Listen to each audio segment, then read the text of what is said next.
Cina tetap di sini milih-milih peminjamnya secara strategis. Mereka tetap nyari yang punya peluang dan kesempatan yang bagus buat bisnis mereka. A common portrayal of China's lending practices is known as debt trap diplomacy. 50% pinjaman Cina ke negara-negara Afrika ini tuh sama sekali nggak dilaporin ke World Bank sama IMF. Kalau lu ingat di video kita yang ngebahas BRICS, di situ kan gue sempat cerita kalau Cina tuh banyak ngebantuin negara-negara di Afrika ya. Banyak investasiin dana ke negara-negara Afrika. Nah yang menarik, menurut banyak pihak, investasi ini tuh sebenarnya nggak lebih dari akal-akalannya Cina aja. Menurut mereka benar, Cina banyak ngebantuin negara-negara Afrika lewat utang.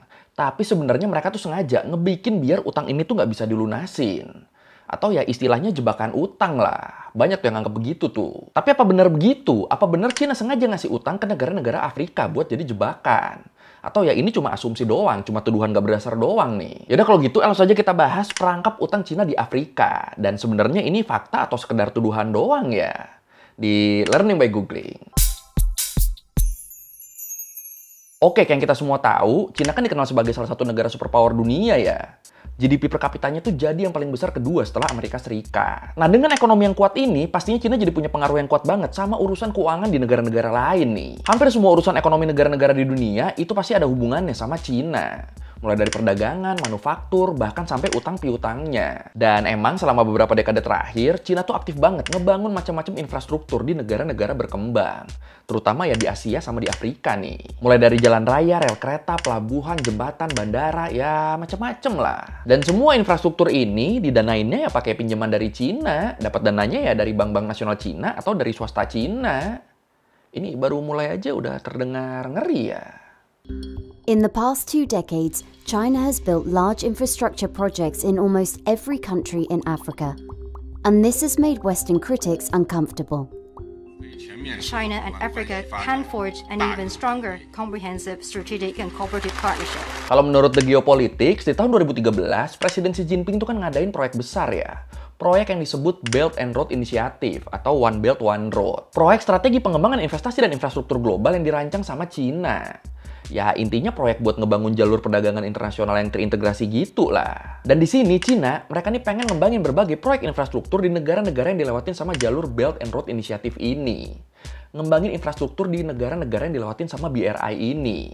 Terutama di negara-negara miskin dan berkembangnya nih. Jadi intinya negara-negara yang dilewatin jalur BRI ini, mereka nih bakal dibantu buat ngadain pembangunan di negara mereka. Tapi dananya harus minjem dari Cina. Dan kalau negaranya nggak punya perusahaan konstruksi, itu juga bakal dibantu sama perusahaan konstruksi dari Cina juga.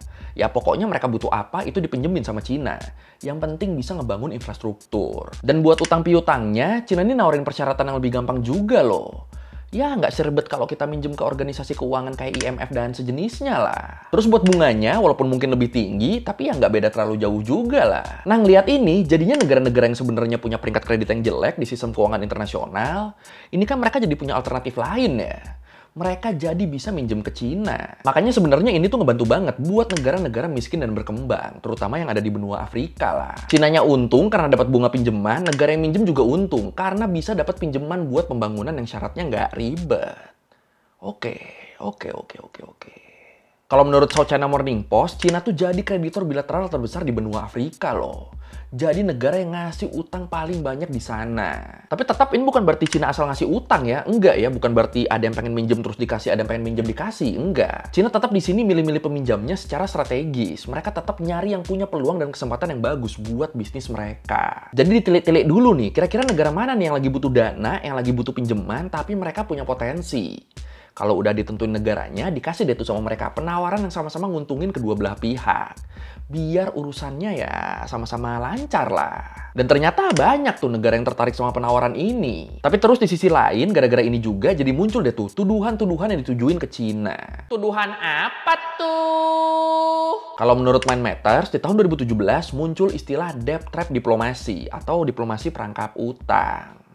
Ini namanya pinter-pinter busuk gitu ya, diplomasi perangkap utang. Oke. Dan istilah ini dipakai buat ngegambarin gimana Cina manfaatin negara-negara berkembang buat minjem uang ke mereka. Minjem, utangnya numpuk, nggak bisa bayar, endingnya Cina bisa berkuasa di atas negaranya. Endingnya Cina jadi bisa nyita aset-aset negaranya, bisa nguasain keuangan negaranya. Ya pokoknya jadi punya pengaruh dan kontrol lah atas negara-negara itu. Tuduhannya gitu tuh.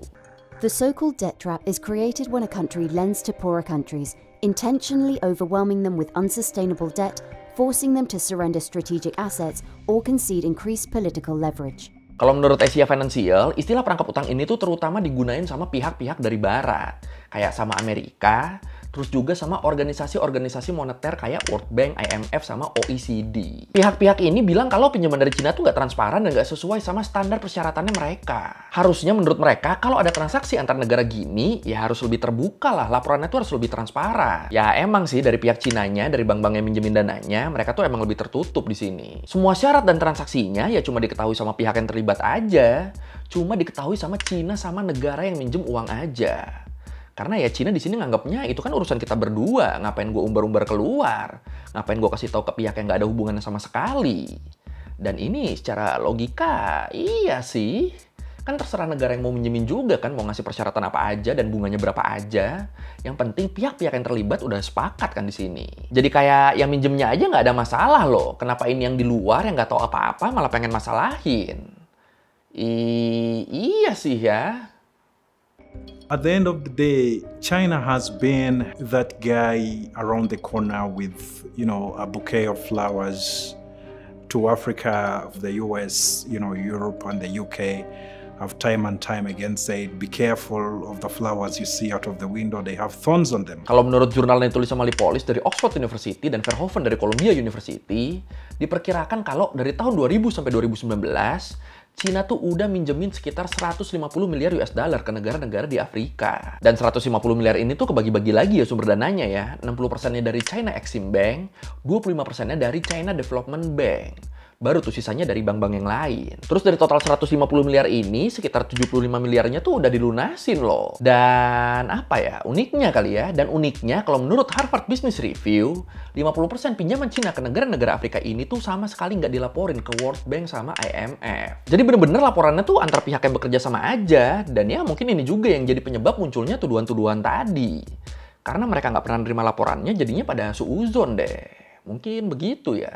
因为中国在“一带一路”下好多提供给发展中国家的资金，我觉得都是公开的、透明的。因为这种投资也不是所谓的什么秘密，也不可能掩藏这些秘密。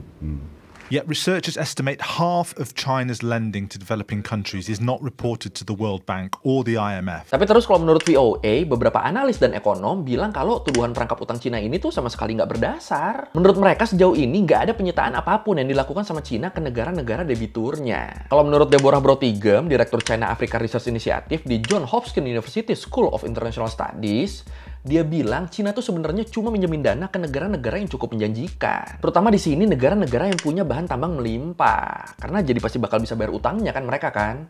Karena negara-negara ini punya modal. Karena negara-negara ini punya sumber daya. Nah ini kan beda ya sama tuduhan-tuduhan yang bilang kalau Cina tuh sengaja minjemin dana ke negara yang nggak bisa bayar utangnya. Biar nantinya bisa nyita aset negaranya. Beda tuh sama tuduhan itu tuh. Malah beberapa ahli bilang kalau negara Cina tuh pebisnis yang pintar dan oportunistik banget, yang bisa nyari celah-celah buat ekonomi mereka dengan cara yang fleksibel, tanpa perlu ngejebak negara lain lewat hutang. Jadi ya intinya kalau menurut beberapa ahli, tuduhan tentang perangkap utang ini tuh lebih cenderung ke persaingan antara Amerika sama Cina aja sih. Kalau menurut Washington Post disebut, sejak rezimnya Trump, pemerintah Amerika tuh emang udah beberapa kali nyebut istilah ini. Sambil mereka skeptis kalau Cina beneran ngasih keringanan piutang ke negara-negara berkembang. Pemerintah Amerika mikirnya pasti ada apa-apa nih di baliknya nih. Pasti ada persyaratan yang nggak ribet, yang cuma jadi perangkap aja biar banyak yang tertarik terus kejebak. Suuzonnya gitu tuh Amerika tuh. Padahal kalau menurut International Financial Institution, utang pemerintah negara-negara Afrika Sub-Sahara ke Cina di tahun 2019 itu tuh cuma 8% doang dari jumlah total utang wilayah itu. Ini kan kecil ya masuknya ya. 8% doang loh dari semua utang yang ada di sana. Ke Cinanya tuh cuma 8%. Jadi iya, emang benar, Cina tuh jadi negara kreditur bilateral paling besar di sana. Tapi yang megang proporsi dominan dari keseluruhan utang di sana itu bukan Cina. Utang dominannya tetap dari organisasi-organisasi keuangan sama dari negara-negara lain juga. Bahkan nih kalau menurut Debt Justice disebut, utangnya negara-negara Afrika ke lembaga-lembaga barat itu malah 3 kali lipat lebih banyak daripada utang mereka ke Cina. Tapi tetap di sini yang dituduh ngejebak malah Cina. Oke. A common portrayal of China's lending practices is known as debt trap diplomacy, a phrase made popular after being used in government documents during the Trump administration. Terus dari pihak Cina-nya sendiri juga, mereka tuh udah ngebantah tuduhan debt trap ini ya. Karena menurut mereka ya ini cuma sekedar bisnis antar negara aja udah. Nggak ada niat lebih dari itu, apalagi sampai pengen pelan-pelan nguasain negaranya. Nggak ada tuh yang begitu. Terus kalau menurut Chatham House disebut perusahaan-perusahaan Cina tuh udah ngebantu negara-negara Afrika loh buat ningkatin infrastruktur mereka. Dengan yang ngebikin segala hal yang gue bilang tadi, bikin jalan raya ratusan kilometer, bikin rel kereta, rumah sakit, pembangkit listrik, bahkan sampai sekolah. Dan kalau menurut VOA, sejak tahun 2000, Cina secara rutin juga ngehapus utang negara-negara yang masa utangnya udah mau habis dan utangnya nyisa dikit.